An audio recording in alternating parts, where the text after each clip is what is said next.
Welcome to the J3U University Podcast. I'm your host, John Jewett. And I'm your co-host, Luke Miller. Our mission is to elevate the physique coaching standard and deliver the highest level of competitors to the stage. Let's jump into today's episode.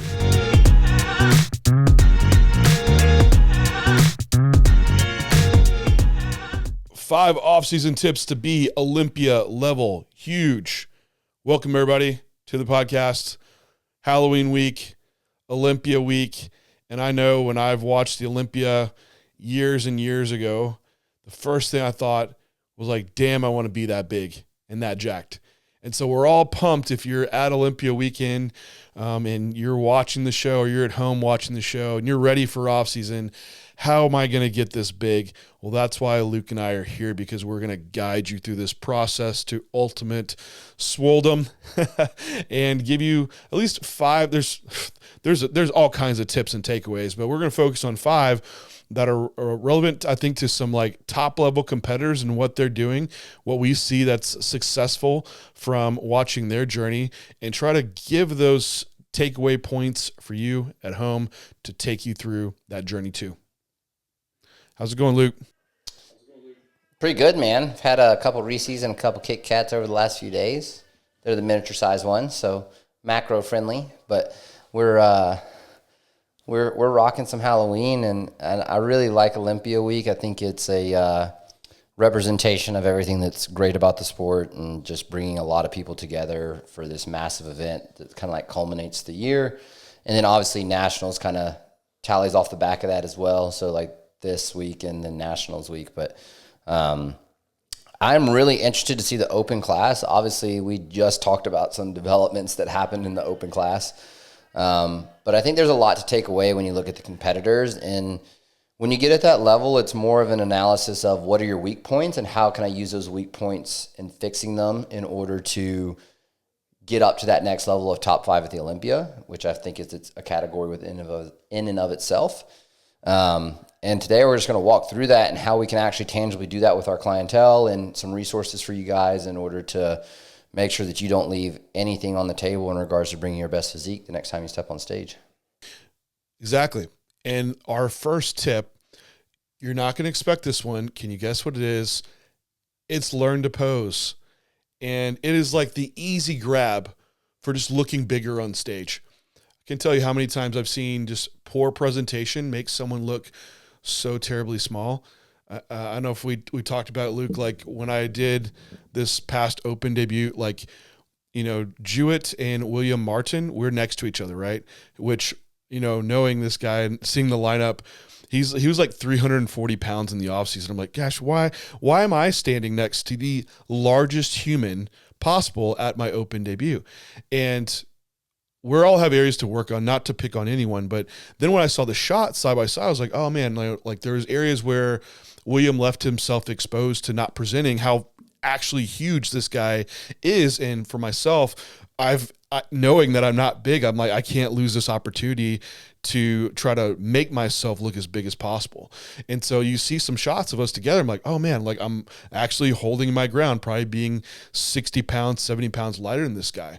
So point being here is that posing is your best opportunity to present a very large physique, or it's an opportunity to make yourself look way smaller than what you actually are too. And we see this with some top level guys. And unfortunately, one guy that we just have news now that won't be in the show is Nick Walker. I think Nick has done a great job at taking weaknesses in his physique and hiding them really well in how he poses, which that is part of the art in bodybuilding. And a lot of this has to be mindful going into your off-season phase. Yeah, I think Nick is the place that you saw that come through was the Arnold Classic that he won, where like that shift in physique relative to the rest of his competitors was largely due to the fact that he could pose that much better now and actually present all the tissue that he had. I think you would have seen an even faster climb for him if the posing would have been a little bit more polished. But it's just now like there's so many aspects of his posing that are so polished, which to be honest, he was one of the people I was the most excited to see this year, just to see like if he was going to get that redemption that he wanted. But it's not just how he hits it, it's how he holds it, how he transitions, it's so professional. He doesn't miss the mark. And once he's in it, he's not fidgeting, he's not moving, he's not losing his breath. It is top to bottom polished, from hitting the right version of the pose to maximize his physique and hide his weaknesses, to how he's holding it relative to the other people. And then honestly, the conditioning work that it takes to do that, like, you guys probably don't see the behind the scenes of what he's doing, but as coaches and people who've been doing this for as long as John and I have, like, that's some work to be able to hold it like that and not gas out and still be pretty much statuesque with the way he poses. Yeah, it is a talented part of it, and just mental toughness too. I'll have to say, like, posing is the most taxing for me, from just the connective tissue aspect, because you're having to really create a lot of torque at joints in ways that they're not meant to be exposed to torque over time. What I mean by that is, like, screwing your feet into the ground, and like that rotational force on the knees and hips is pretty brutal, than to have to go train and do all your cardio and everything in that capacity.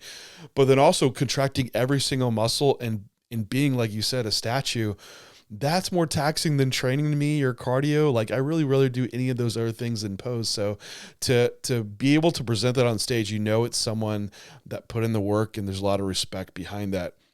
But, going into the off season, things that I would be mindful of is, for one, what would be your limitations and your ability to get in those poses? And for one, make sure you even do them right. And I think that sets a basis for, if you're going to practice something, make sure you do it right. And that's why I do want to, like, give a quick, like, shameless plug to our J3U posing course led by Daniel Coffeen, because this is going to be your easy ticket to learn how to do the poses correctly. So for one, make sure you're doing them correctly. Now, if you are doing these correctly, you find, like, man, I just can't get in the right positions. Like, my back double doesn't look like Nick Walker's, or my side try. Like, I can't get my arm fully back, or how are they controlling the waist so well on stage? These are things that you want to address into your training, because if you can't do this in a pose, also might be limiting your ability to get in ranges of motion and have other, like, application for your training and getting the most stimulus out of those lengthened ranges if you can't access them to begin with. So a lot of bodybuilders, we really suck at, like, external rotation. This is going to affect your lat training. It's going to affect your shoulder and pec training, which also is impactful in your rear double and your front double bicep. Or even for waist control, right? Like, what are you doing around waist control? So, like, for me, it's like getting up in the morning, and I have to learn how to learn. I know how to do it now, but it's continued practice of training to pull in with the transverse abdominis, the obliques and the rectus abdominis, and do vacuums, and then go back to contraction work. So some takeaways here of, like, what I would be doing in the off season would be, 6 days a week. And this is what I do now. It's uncompromisable, right? 6 days a week, fast in the morning. I do 10 sets of abdominal vacuums, which immediately transition to, between each rest period, 10 sets of abdominal contractions. So think about hitting an ab and thigh, contracting down, gain your breath, and then let it all out and hit your vacuum as long as you can hold it, back to your contracted ab and thigh. If you can do that and keep practicing that, you can have phenomenal waist control on stage. So that's one example around the waist control aspect. But if you can make a small waist on stage, it's like adding muscle onto your delts and your lats and your quad sweep. Like, it can make that so much more pronounced. So it's just an easy grab to making your V taper more accentuated. I think just to add, just for, like, all season work too, I know you're taking photos for your check-ins, but I think there's value in still working on transition work, because I think with the transitions is where you just kind of let it relax and hang out. And I think if you practice the transitions, and it's not going to be perfect. I mean, your pudgy off-season, whatever look is not going to be the same, but practicing waist control within breathing and transitions as well on top of the vacuums is really huge. That's where I'll actually do, within training, between sets of ab work, some actual breathing control, abdominal control, vacuum control, TVA control, whatever it looks like for that client, so that they're doing it in a state which heart rate's elevated, but also you could just do it within your posing as well. I think it's so huge for all season, especially when, like you said, just a low-hanging fruit to make yourself look bigger from a taper perspective, which, if you listen to the last episode, is what these judges are looking for. Absolutely. Like they hate people and their gut hangs out in the transition. So in every moment you're posing. It's not just let me move from this front double to this side chest. That entire string is a pose. That transition is part of the posing criteria. So a lot of times you're judging at home where we're all watching the Olympia off just picks. You're like, I don't know how this guy's beating this guy. Like, you're not seeing the full display of what's being judged with all the transition work that's happening too. Some guys lose shows based on those in-between moments. So that's a time where you don't want to get exposed, and it can truly separate being a high-level professional from someone that looks like a beginner on stage. So completely agree. Like, still do posing work in rounds in the off season. Even if it's just, twice a week would be completely sufficient. And it's going to keep you in check for also just body fat gain. If you look sloppy, like, I can't do any of these poses, they just look terrible. This might be a red flag that you pushed it, which might get into our other point, but I don't want to make sure that we don't miss something around this application. So we have, 6 days per week. We're recommending doing some type of waist training. Twice a week would be a good start of running through all your posing rounds, being able to hold each pose for 10 seconds, go through a full round. I would say 2 rounds of that in the off season is very reasonable. In prep, I build that up to doing like full rounds to make sure it's on stage. But again, here is making sure like we're being sufficient in getting into the poses, being able to hold them. We don't necessarily need all the challenge work. And I think it's a great time to do it as well. For another point is that you have the calorie resources to be able to, for one, recover and also learn.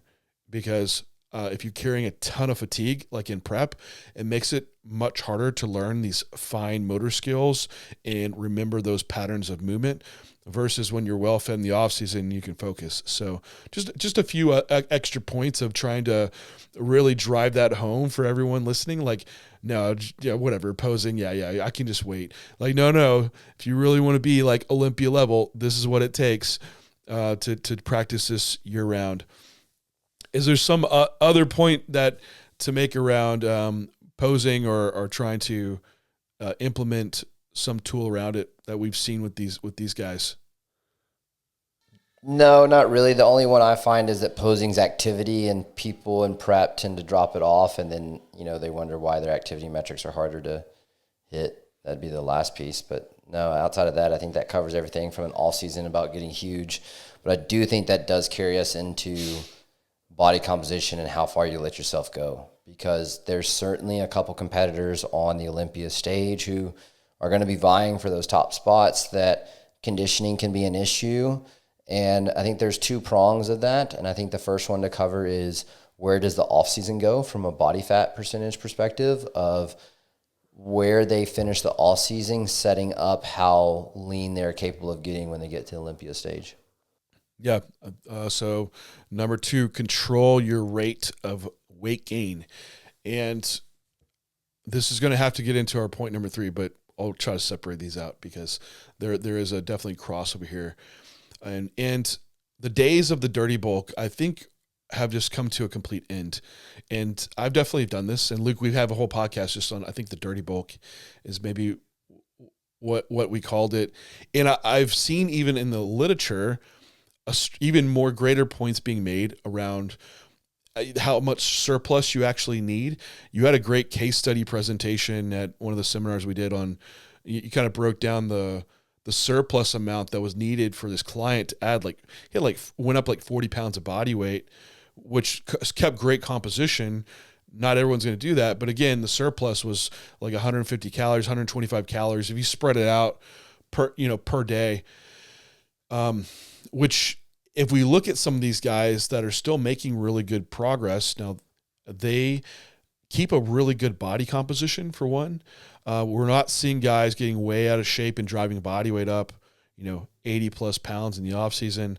I think of, now these are genetic freaks, so keep this in mind, but like Samson Dauda, between the last Olympia and the Arnold, his body weight is substantially gone up, his stage weight, and improved condition. One guy that I'm extremely impressed with is Tonio, which he looks like he could walk on stage any moment of the year, which is wild. So obviously his body fat set point is way lower than most of ours. So he's in a more productive state for sleep and growth than what we would be able to probably hold ourselves to. We need a little bit more body fat to be in that productive body fat range, but nonetheless, like, you don't see him getting 20% body fat and able to put on tissue. Then bringing this back to the science world, Eric Helms, he did a paper. It was 2018 when it went to, I think, preprint, and it's just recently getting published now, looking at feeding 3 different groups at maintenance, a 5% surplus, or a 15% surplus. And it was an 8-week study with the trained individuals, and the increase in muscle mass across these groups was insignificant. The only one that was significant was bicep growth. And I would encourage those to look up and really tear through the study, because there's a lot of context to be made around these situations. But nonetheless, even feeding some of these individuals at maintenance calories, still muscle growth happened. Now, a lot to be said around this, but point being is that within that study too, is that a greater surplus at some point just led to more body fat gain and not any extra advantage to muscle mass gain. So there's a sweet spot to be made for your rate of gain, and we really want to map that out over the long term of your off season. So I think some people, like, if they're coming out of a prep now, Luke, where might we say, like, for body fat, to what point do you want to get to? Where does that lead you for the rate of gain across this offseason, to where we can mass up, but also not turn into a marshmallow blob? Yeah, I think handling the post-show phase is important, but let's assume you handled that fairly well. Once you're in, like, the productive all-season time frame, anything from 0.25 to 0.5% I think is acceptable. I will say the more experienced athlete is going to be on the lower end of that spectrum. Like, I think of Tyler, in my opinion, Tyler, the Classic Physique Pro, like, his weight trend across the entire off season has been not extremely high. I think it's been like 222 to 230 across a 18-week time period.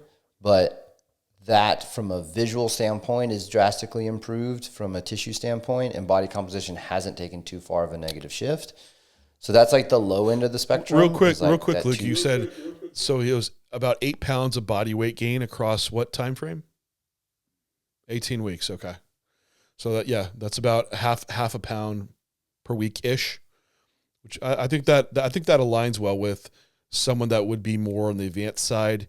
And maybe you want to tack on here what's able to be tracked, right? Because small deficits or small weight gain, there can be issues around that too. Yeah, I think it's across the spectrum of the off-season phase is how I look at it. And when I presented that case study, that's how I presented it as well, is that you're going to have weeks where these jumps are larger than that percent rate of gain. PD introduction weeks, the weeks after the PD introduction, especially if growth hormones come into play, you're going to see large fluctuations up. When you first initially bump up calories, that first week you might see a little bit of a bump rather than the weeks that you let it ride out to get closer back to that 0.5 or 0.25%.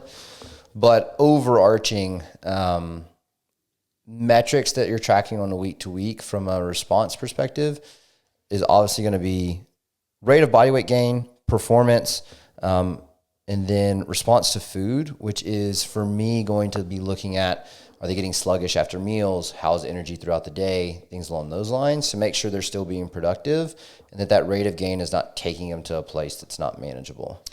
Yeah, I think if you could gain slower and maybe, hey, I want to stay leaner this offseason, but you very well might run into problems for one. And in this study, I bring it up because the ones that were assigned to do a 5% surplus, it ended up they weren't able to stay on a 5% surplus, and some just ate more than that or ate less than that. So the actual adherence to being able to be that strict in that surplus was the problem.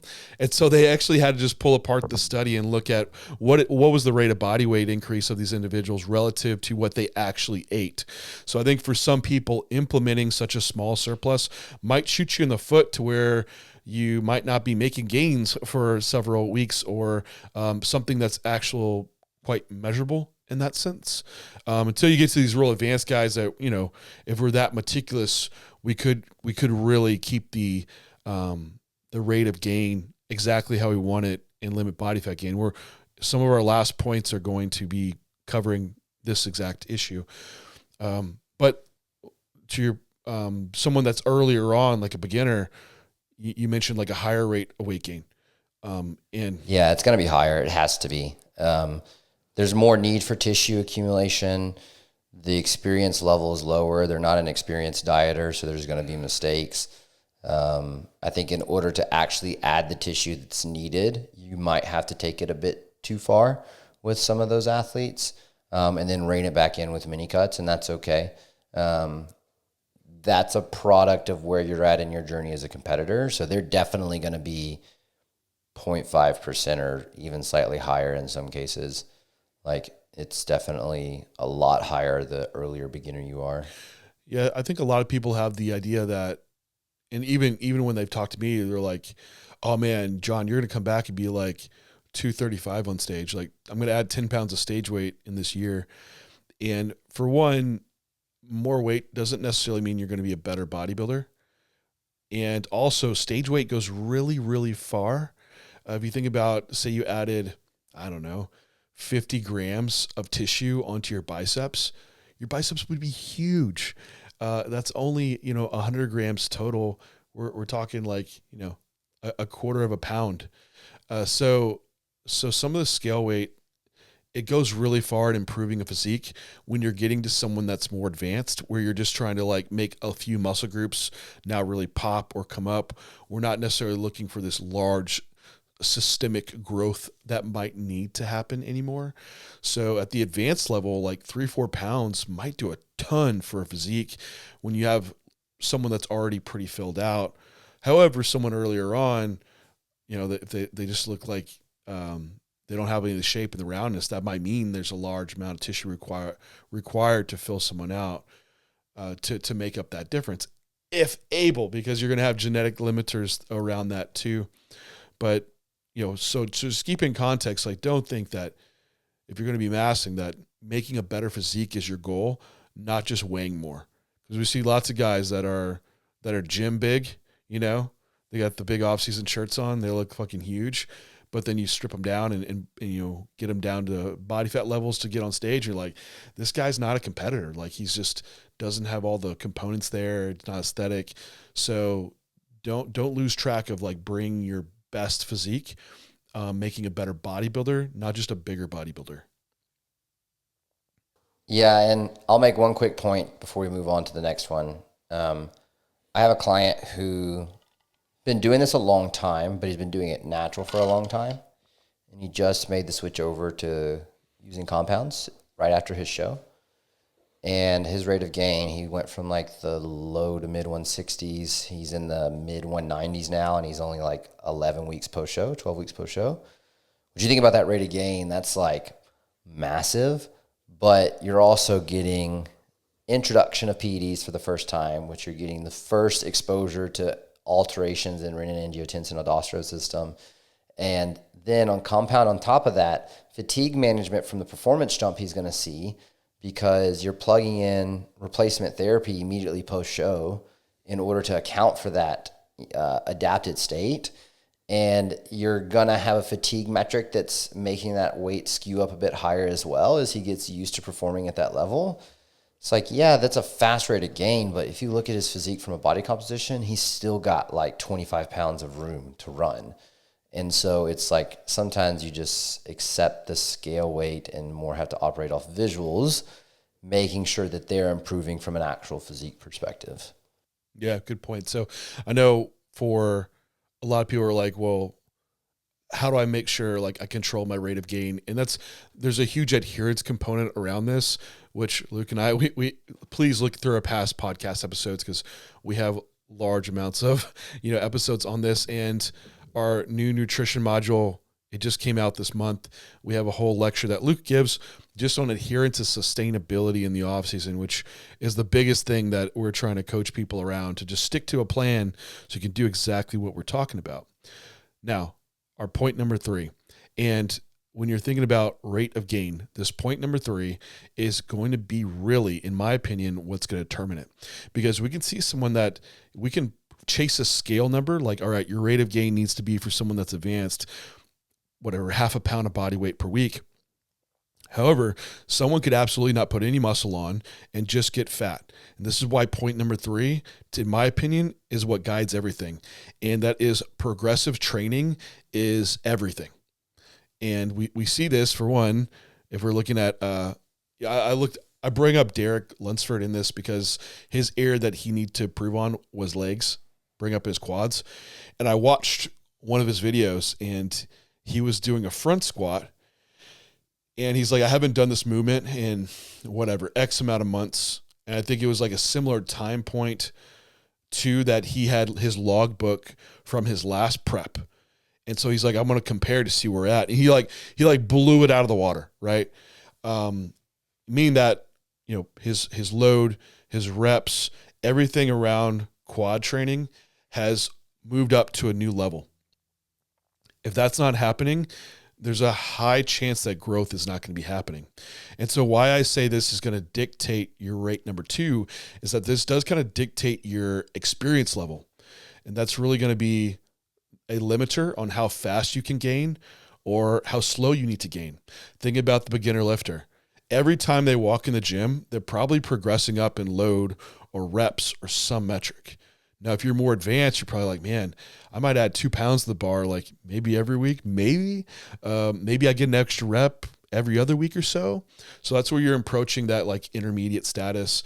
Then we have guys that are just like super, super advanced. And this is more probably goes with the natural side because we can always, push that drug lever in the enhanced side and keep a rate of progress moving. But it just gets slower to where it's like a block by block move up in load or reps to some capacity. So what I would want to see for someone that if we're moving at a rate of gain, that it correlates alongside a rate of training progression that should be at the same rate for that advancement. So if I have someone, let's look at myself right now. Let's take me, for example. It's going to vary by phase too in season. So post-show, man, every time I walk in the gym, it's crazy progression, man.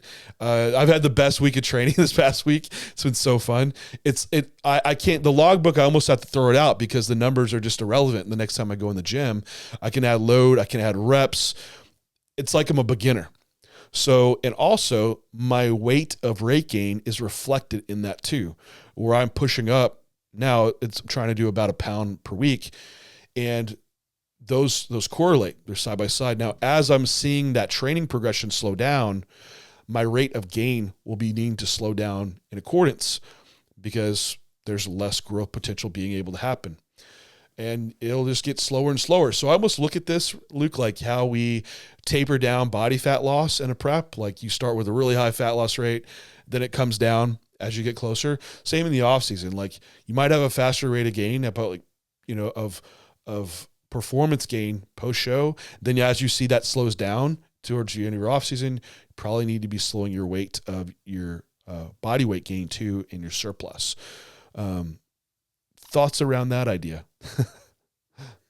No, I love it because I actually view rates of gain into when I'm deciding that mini cuts need to happen for the all-season as well, because a lot of times when you get to the heavy point, like breathing's just hard. And you're seeing that reflect in the rate of progress from the gym sessions as well. And so I'm trying to build room for the next all-season push with the mini cut to get a faster rate of progression. This is where I often, during a mini cut, implement program change the last couple weeks in order to fully reset the logbook before going into off-season. Because I'm like, I've ripped the body weight down so that I can have a body weight progression rate of gain. I'm introducing new movements about 3 weeks before the off season so they can go through the skill acquisition to reset logbook and have a full new runway. And basically I'm trying to reset the rate of gain button every time I do an all season accumulation phase or like into a building phase, right? So that thought process is for someone earlier on who's having to string along more off seasons before they're competing. But yeah, I mean, that's exactly what you're looking at, is just seeing that rate decline relative to where you're at in the phases. And then you can see that in that case study example I just gave you. It's like that post-show phase saw rapid jumps in performance alongside PED jumps in performance, alongside food jumps and weight jumps in performance. Like I was telling somebody, like weight moves weight. Like getting under a bar or a pendulum squat at 260 when I used to compete to like 225, 230 now are two different human beings under a bar.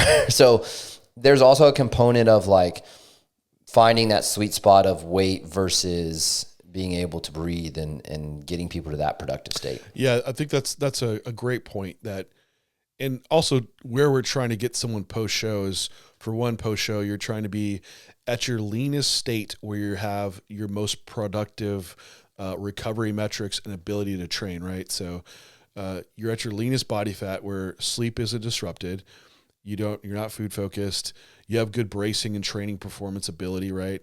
And then we let that go to that point where you almost start to see the backside, to where, hey, if you can't eat and you can't sleep and you can't train, that's a poor environment to grow. So if you get too fat and too heavy and your sleep shit, well, you're not going to recover as well. If you're too fat and heavy and you have poor cardio and you can't keep up with your work capacity, you're now seeing training stimulus drop off. Or if you've just been pushing food too excessively, insulin resistance is there, and now appetite drops, you can't eat, you're not going to be able to grow sufficiently either. So that's the range that you're trying to work within. And I have another client that I would bring up too, that we had a hell of a post-show phase and into his off season, just productive. And I think we're on like week 18 of his actual, push-up phase and on cycle, plenty of gear in place. It's been moving along well, but we started seeing like there's several lifts that are starting to get stagnant, more so on push-pull days than leg days. And he's like, hey, what's going on, man? Like, I was like, well, how's recovery? It's like, we still accumulate fatigue and run into need for deloads. So it's like training volume is absolutely sufficient. And I look at food and I push the food metric more, and we don't see like all of a sudden there's this big performance jump because I bumped up food. I just see body composition change now. So what does that mean? Well, this guy's just getting more advanced. You're to a development level where the rate of gain, and in turn also the rate of performance metrics increase, is just going to be slower. So it's like you slow down the body fat rate gain, accept that, or like being enhanced, that might be consideration for our next cycle, that, hey, there might need to be an increase in dosage to continue to push a faster rate gain. And these are the type of stuff that we're assessing along the way for clients, of when to make those escalations in PDs. So I don't know. I think there was a lot of value given in that one. Maybe we should cut it off there. Yeah. Just cut it off, because we're just giving away all the coaching secrets. All of it. Well, we can go to number 4 then. Yeah, I think this is something that I built my whole business upon, was just like outworking everyone like it's contest prep. And you think of like a Hadi Chupan and taking, I don't know if I said that last name right, but no all switch in the pursuit of results is like doing that year round and whatever that takes to do that. And the way people typically resonate with this is carrying a prep routine into off season. I've seen it make unbelievable progress. You sent me one of my posts the other day of someone who executed a post-show phase well to do a case study on, and that's literally what he did. I told him, I was like, he came to me right after a post-show phase from another coach, and I was like, what you did last year is not okay this year. It's like, I need you to hold yourself to a new standard and a higher standard if you actually want to do what you want to do. And he did it, man. It is wild how quick he went up. That's like 44 pounds of gain across a 10-week post-show phase. And it's crazy body composition that he's still at. So that carrying over immediately sets the stage for the entire offseason too. And I just think of Hottie when I think of that, man. Yeah, I watched a video, an interview with Hani and Hottie, and they're like, Hani, what is the secret? And of course, there's not a secret, right? But he's like, yeah, in 2 months, we added it was something crazy, like 10 pounds of stage weight on a Hottie. But he's like, what was the deal? And he's like, Hottie's the hardest working client I've ever prepped. He's like, the way he trains to when he wakes up, his execution in his meals, his posing, everything he gives 100% to. And I believe it with how the guy looks. And so that's where I would challenge anyone that is listening, or even if you're coaching clients, to constantly challenge them of where are areas that we can get better every day, and let that push you rather than, where are areas that are okay to slack on. I think this is the conversation when people are like, hey coach, how many cheat meals can I have per week? It's like, yeah, that's looking at how easy can you make this for yourself, which I want to see the opposite. Like, where can I make up more ground to keep improving? Where can I work harder? So, it's coming off to see how the best in the world do it. Someone like that now wins the Olympia. What can we do to keep instilling that hard work effort in routine? And it's not just in the gym, you train hard, but it's all the other parts of what made you successful in prep. And I put a few out there. I think I don't know where it was in my story or something, but I think consistent sleep and bedtimes and wake times is really helpful to keep routine. That kind of sets your whole day up. What we already talked about earlier, what is your morning routine that always happens in prep or should always be happening in off season? Maybe that's a daily walk, your cardio, your waist training, whatever that is. Those are your uncompromising things that you don't shift on. Meal timing is huge, because I have a lot of clients that run into issues with, oh man, my meals got pushed back today. I had to eat 2 meals together. Then what does that leave you? Maybe some shitty sleep. Then digestion, everything's affected the next day. So it's just small things that add up in the off season to where oh man, those meals got pushed back. You end up missing cardio or something because of it. And so it just becomes inconsistent is what it all leads to. I think management of the emotional state is one that I would add to that as well, in that we don't let emotional state change what we're doing on the day-to-day. And some extreme objectivity within that. Because you see people in prep are just like, this is prep. This is what I do. I don't care if I'm sad, happy, mad. It's just getting done. And then you see in the off season, those emotional states tend to skew people's ability to execute, which is where I believe developing extreme objectivity with the process and just X's O's, which is why you hire a coach, so that you could fulfill that role of just executing and letting the emotional state not get in the way of that, is a huge aspect of what makes good athletes get to the top. Is it doesn't matter what's going on around them. They're making it happen. Yeah, I think that's the point of when you have routine built in, even days where motivation drops, because it will, you have discipline that carries you out, because these are things that you just have to do. Then they're no longer feel like they're choices. It's just built in every day. It is monotonous, and that's the reality of bodybuilding. To be good at it, it's going to feel a little monotonous. And I know for some people, they think off-season flexibility means loss of monotony and more excitement. I get that, but unfortunately, to be a really good bodybuilder, you're going to have to accept a pretty good level of monotony to take place, have routine built in for when emotions happen, motivation wanes, that discipline carries you out.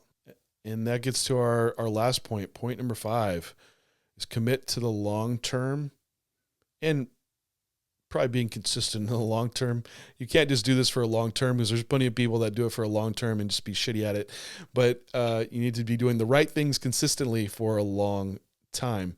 And I think you brought this point up, that Justin Shire was a great example of here, because he sat out after he turned pro for a good chunk of time before making his pro debut, and won his pro debut, and now doing his Olympia debut, which that's pretty rare. I mean, it's a testament to his work ethic and commitment not only in the short term, but in the long term, being able to sit out for over a year, have that delayed gratification, realizing that that's the time component that it takes to get really good and when you're trying to become a massive Olympian.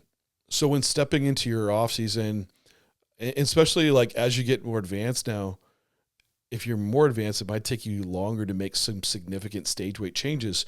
But I guess those are things that you really have to gauge out of what that time component is. But when you look at someone in a post-show phase, sometimes it takes 6 to 8 weeks just to feel normal again. Then you're going to have maybe a 16 to 20 week prep on top of that. So you're looking at, something like 25, 28 weeks out of the year where it's not going towards growth. And that kind of leaves you with maybe 22, 24 weeks of an actual off season.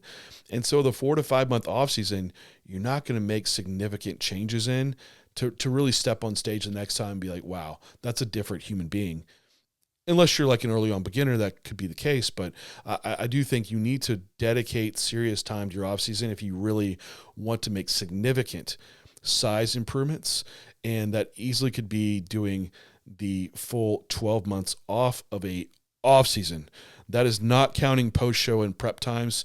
That is from like a January to January, like you are dedicated off season time, if not longer, for some people.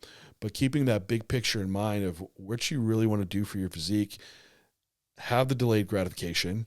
So, but the next time, remembering like when I step on stage, I'm going to blow people's mind at what I did. And that's what we see with like Justin Shire and like what he's able to do with progressions he made, like in his back development and in other areas. So, and there's plenty of other guys out there too that have made like significant improvements. But if you need major size up, it's going to be committing to the long term. The main reason I brought up Justin too is I commend him for not only his patience in creating the vision, but forever being a student as a part of that progress of the long-term development. If you look at the development of his training style and the accuracy in which he not only tracks his training, but executes his training and how that's contributed to the development of him as an athlete, there's always that I want to get better. How do I do that question being asked? No matter the off season being long or it being contest prep or no matter the phase that he's in. And that's kind of where I commend Justin with that process of commitment to the long term, is because commitment to the long term doesn't just mean like being in off season and being a surplus for 2 years, right? Anybody can do that. It's easy to shove food in your face. It's waking up with that consistency of, which kind of brings it back to the consistency, but yeah, but it's commitment to the long term actually means developing as an athlete across the long term as well. And so that's just something that when I see people do it at a high level, that's what they do. Yeah, that's even a great point. Hell, that might even be a changing point number 5, right? To athlete development, kind of what it is. Like, you're not just a professional from a physical development point of view, but how you conduct yourself professionally in all areas, which bodybuilding is pretty tough because there is a large like introspective aspect that you need. A lot of other athletes have that too. And that's where we see like athletes that came through that athletic process, like earlier on, can make really good bodybuilders because they have a lot of that ingrained. But we're also open now to a lot of people that just could come into bodybuilding without having that development process happen, to where you can kind of aimlessly go throughout your day without thinking about much. And so the people that I have come that are like robots, they're like, I'll just do what you say and I won't say anything back, and just I'll execute, coach, I'll do anything, that are almost militant. Those are actually not my best clients because they don't have that introspective look at, as they go through a training, like what's working well, what's not, like where do I feel muscles that are getting trained? Where do I feel like joints are kind of getting bothered? And then let me relay that to my coach. Or looking at digestion and hunger signaling on a meal-to-meal basis. Or like, man, I slept bad last night. Why did that happen? Like, ask your whys throughout all of your training sessions. And things are good things to note and bring back to your coach, so they don't have to do 21 questions with you. So it's continuing to be learning be more self-aware, so you can gather that subjective data, pair it with the objective data, and then come up with your best decision processes along the way. So a lot of us are our own scientists in bodybuilding. And if we look at coaches, that's basically what they are doing too along the way, right? Collecting data, analyzing it, making decisions through that analysis process. So, but yeah, I think that's the secrets. Those are our 5 points, guys. Yeah, secrets to being huge and being an Olympian. So go do it. We'll see you on the Olympia stage. Easy enough. There's your formula. Enjoy. Now, there's lots of other points to be brought up, but again, it's always awesome to be able to look at some of the best guys in the world and what are they doing, because they must be doing something right to have takeaways, and they absolutely do. So look forward to this Olympia weekend and what's going to pan out with all the outcomes. It's an exciting one. There's a top 5 that really almost any one of those guys could win, which it's a rare thing to occur. So enjoy the Olympia weekend, everybody, and we will talk to you next time.